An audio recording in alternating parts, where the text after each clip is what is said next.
It's my fault. Rudy died, honestly. I'm 16, and I was supposed to be watching him while he was outside.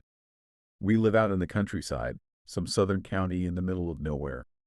Rudy, our chocolate lab with a red collar and the sweetest, most loving eyes, was always allowed outside without a leash because he never wandered far and always came back after doing his business. At least, he used to. One afternoon, I let Rudy out while waiting for my pizza to cook. I was home alone since my parents were at work. As Rudy played around the property, I sat on the porch, absorbed in videos on my phone. Suddenly, I remembered the pizza and dashed inside, realizing it was burning.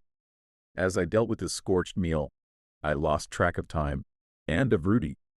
Then, I heard the sound that would haunt me forever. Tires screeching, a vehicle coming to a sudden stop, and Rudy's painful yelp. I ran outside to find Rudy lying at the end of our driveway.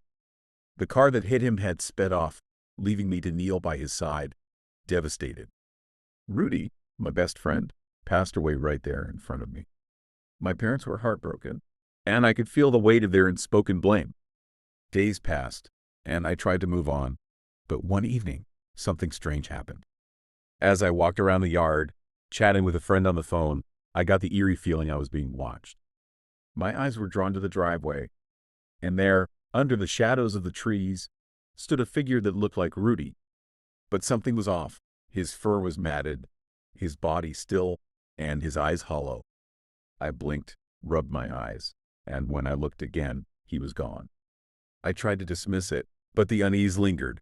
Over the next few days, every time I walked down the driveway to catch the school bus, I felt like something was watching me. Once, I even saw Rudy again, closer this time, standing silently at the edge of the driveway. My fear grew, and one night, I heard scratching at the front door and soft whimpering, sounds that resembled Rudy. Too scared to check, I stayed in bed, convincing myself it was my imagination. But the sounds continued, night after night, making sleep impossible. When I told my parents about it, they brushed it off as grief and lack of sleep. They suggested I take a break from scary movies and focus on getting more rest. I agreed, hoping it would help, but the strange occurrences only intensified. One night, determined to confront whatever was outside, I crept to the window and peered out.